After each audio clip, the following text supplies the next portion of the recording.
care about the message of Christ? Heck no. Constantine worshipped Mithra. As a matter of fact, he had over a 30-foot statue commissioned to be built of himself as the god Mithra. And when you look up the history of the god Mithra, he is portrayed as the pagan Christ. Hey, wait a second. Didn't the word Mithra also involve the word myth? Is there any etymological kind of significance there? You would certainly think so. Sorry, continue. So here you have essentially the church adopted Christianity, but all they did was give Christian names to the existing pagan holidays. It's an extension of the church. The Church of Rome is basically the old religion of Rome in its Mithra worshiping days, and they took Mithra worship and they kept their holidays and gave them Christian names. And they got they paid off the ruling class to buy into it. And when they got the Bible, do you think they wanted anybody to know what was written in the scriptures? Especially, you have Mithra worshipers, and now they're adopting a large part of the Hebrew canon, the Hebrew holy text, including the most sacred books, the Torah. And you're making that part of your religion. A bunch of Mithra worshipers are going to convert to Christianity? Yeah, you guys hold on to that dream. Go research every holiday the church holds, and it has a pagan origin, which can be traced right back to guess where? Ancient Samaria. Almost every world empire still celebrates the same holy days as the Anunnaki invented for us back in Samaria. How about that? How about that? So it's the same repetitive nonsense by the same alien or extraterrestrials, interdimensionals, which have kidnapped us. Now, I keep on going back to that kidnapping. Let's take a look at this real quick. We've got 2 new life forms. Perfect DNA. Perfect. And when you examine the account, they're living together, they're naked, and they're happy. And then the serpent comes along and says, hey, eat this fruit. You'll be just like God. You see, they were children of God, and it's like fish. How does a fish know it's wet? Once it gets out of the water, it realizes, hey, I'm wet. I'd rather be back in the water. How did they know that? They got to know something's just like God, but they already were God-like. They weren't going to die. They had perfect DNA. They communicated with God on a daily basis, according to the scriptures. At least Adam did. And so now they eat this fruit. They're very comfortable before eating the fruit being naked together. But after they eat the fruit, we're naked. And then they hear the voice of God. And they become afraid. And they hide themselves. And God says, well, why are you hiding? And I said, well, we were naked and we were afraid that, wait a minute, who told you were naked? Did you eat from the fruit? Now, you see, you go back to this proverbial fruit here. And could the fruit have contained a virus which erased part of the human genome, erased part of the DNA, the part that would bring it all together to make it complete? I asked a genetic engineer that one time. A girl who just got out of college, she had a dual master's degree. One of them was in genetic engineering. Biochemistry and genetic engineering is what her 2 majors were. And I asked her, is it possible to figure out if that genetic code ever existed? Or could it have been erased? Is there any way of telling? Could it have been erased? And she thought about it. She said, no. We could very well have had some of our genetic code erased and there'd be no way of telling. And so, could a virus do that? Yeah, it sure could. Don't eat from that fruit. It'll kill you. Why was the fruit put there? You got to ask the people who kidnapped us. Because once that connection was broken, once the DNA was broken, it's interesting, some things that were said. God gets upset. He turns to the serpent. He says, you do this?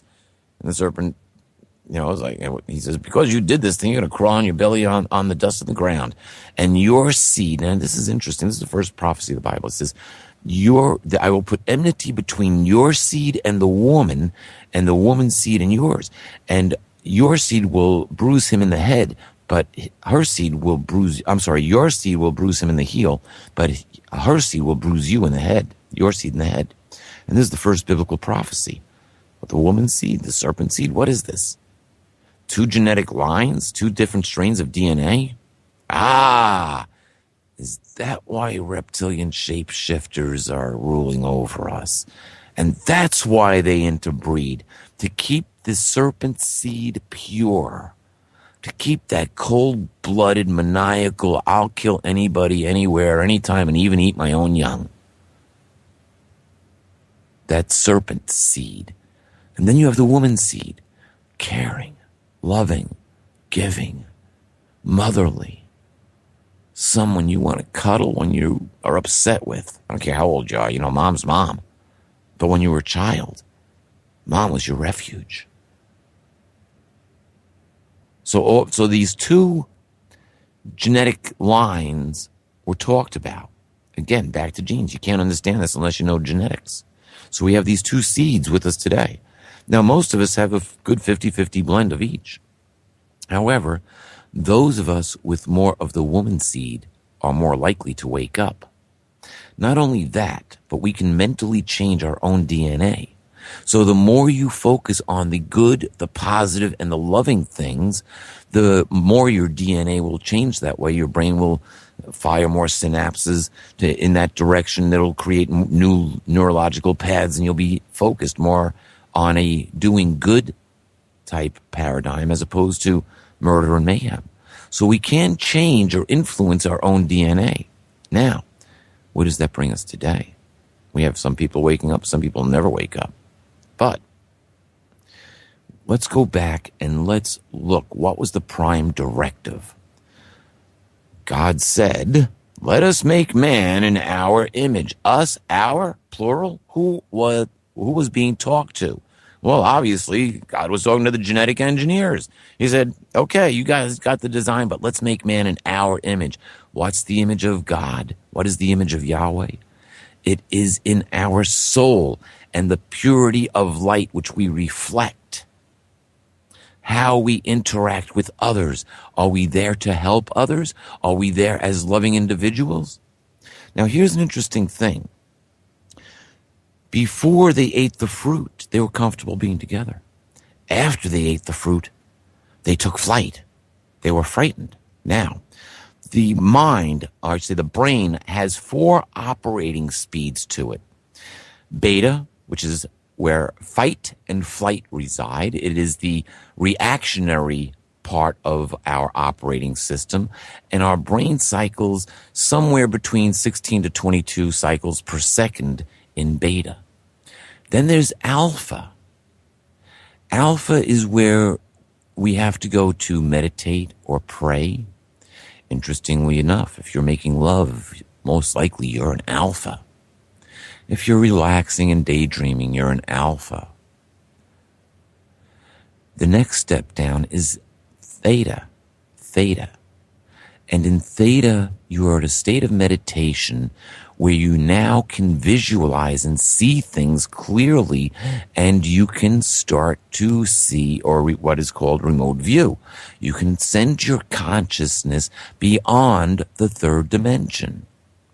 When your brain slows down even slower and goes into delta, this is where people report having out-of-body experiences. Interestingly enough, I was in a coma, and while in a coma, I heard a voice. It said, "Come with me." And I was actually in one part of New York in a hospital in a coma, and I was instantly transported to another part of New York, and I'm watching the birth of my youngest child. I was watching it like I was at the ceiling looking down, watching the birth. And who was that said, "Come with me"? Now, interestingly enough, when I came out of the coma, my mom was standing over me. And the first words out of my mouth were, "Ma, call so-and-so, she had the baby." And my mother looked at me like, "Son, I know you just came out of a coma. What's wrong with you?" But she had the most confused look on her face. And she said, "Okay." And she went. She left. I passed back out. The next time I opened my eyes, my mother was standing there again, and she said, "Congratulations, you have a son. Come with me." And I got to see it. And when I came to, I told her to make the phone call. I also had what's called a near-death experience. And this is interesting. No one has the same experience. Whoever has a near-death experience, there are no two near-death experiences the same. Everybody gets a different little message. When I died, I was in the process of dying. I was being wheeled down a hospital corridor on a gurney, and I couldn't move. I could only move my eyes, and I know I was in trouble, and I know I was dying. I could see a doctor, and I could see nurses around me, and I couldn't tell them that something was wrong and I was dying. And the next, and I can see the ceiling and them, and everything's in color. And the next second, I'm looking down at them wheeling me away on a gurney, and everything's in black and white. And I can feel myself being pulled away from my body. And my life didn't flash before my eyes, but I was upset. I was angry. I was in a state of, I wouldn't say terror, but I didn't want to die, and I knew I was dying because I had just got married. I just had a kid. I started a whole new chapter in my life, and now here I was literally being pulled away from my body. And I figured, this is it.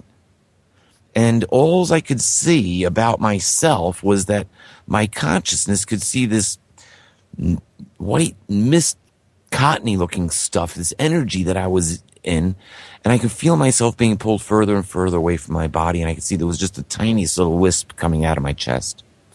And when I turned my focus to see where I was being pulled to, there it was, the great white light, a huge white orb of pure energy, and I was connected to it, and it was pulling me into it.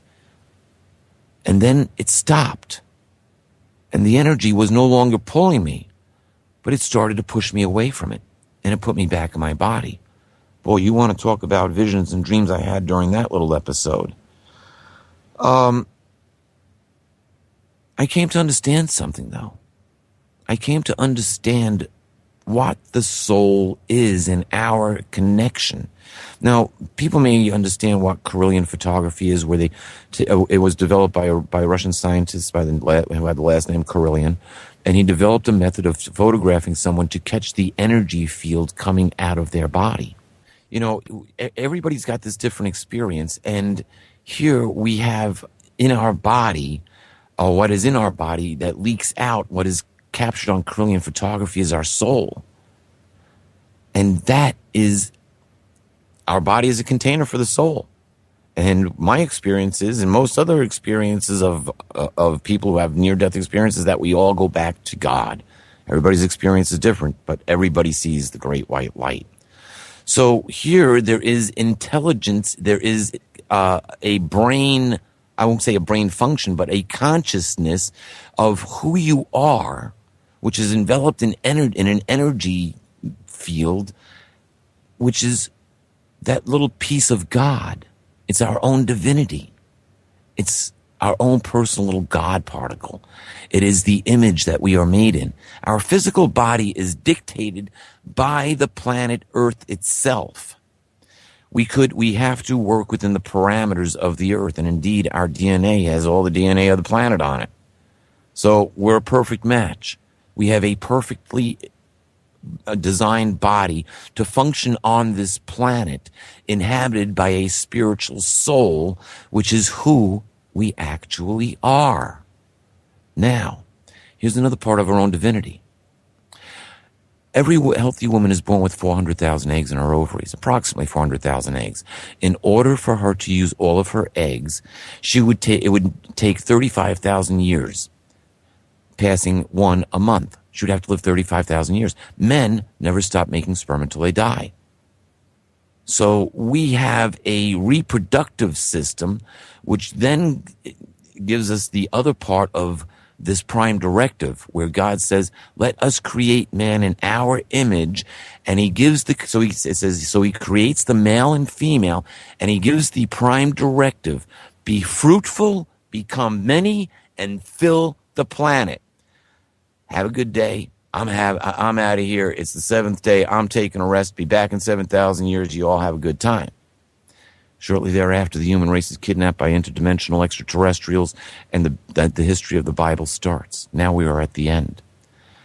We're at the end where this entity that we call Jesus is talked about as returning as the King of Kings and Lord of Lords.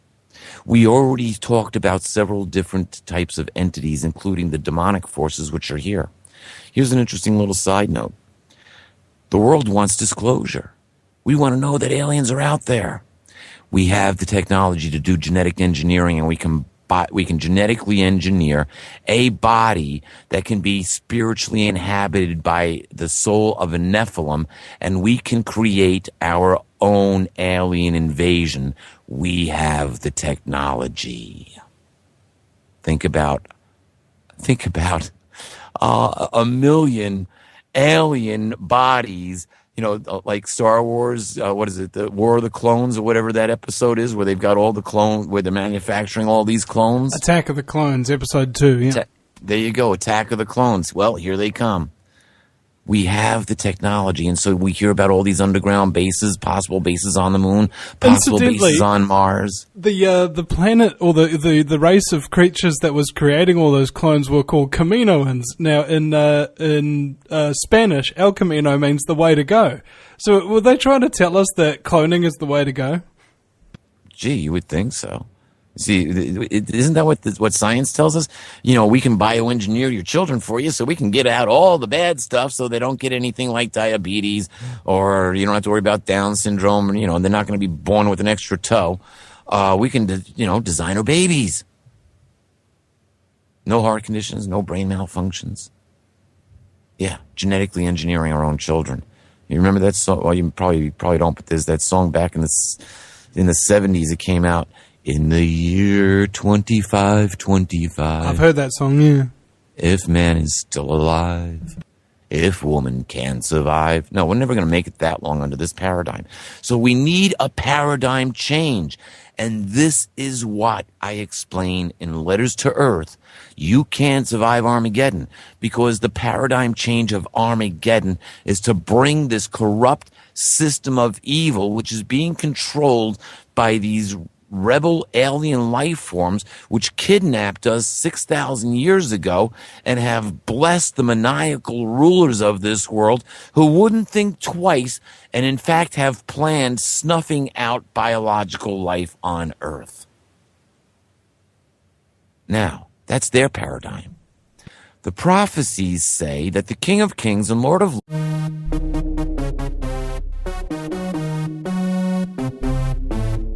says, hey, eat this fruit.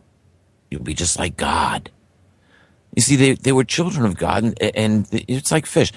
How does a fish know it's wet? Once it gets out of the water, it realizes, hey, I'm wet. I'd rather be back in the water. How did they know that? They got to know something's just like God, but they already were God-like. They weren't going to die. They had perfect DNA. They communicated with God on a daily basis, according to the scriptures. At least Adam did. And so now they eat this fruit. They're very comfortable before eating the fruit being naked together. But after, especially, you have Mithra worshippers, and now they're adopting a large part of the Hebrew canon, the Hebrew holy text, including the most sacred books, the Torah. And you're making that part of your religion. A bunch of Mithra worshippers are going to convert to Christianity? Yeah, you guys hold on to that dream. Go research every holiday the church holds, and it has a pagan origin, which can be traced right back to guess where? Ancient Samaria. Almost every world empire still celebrates.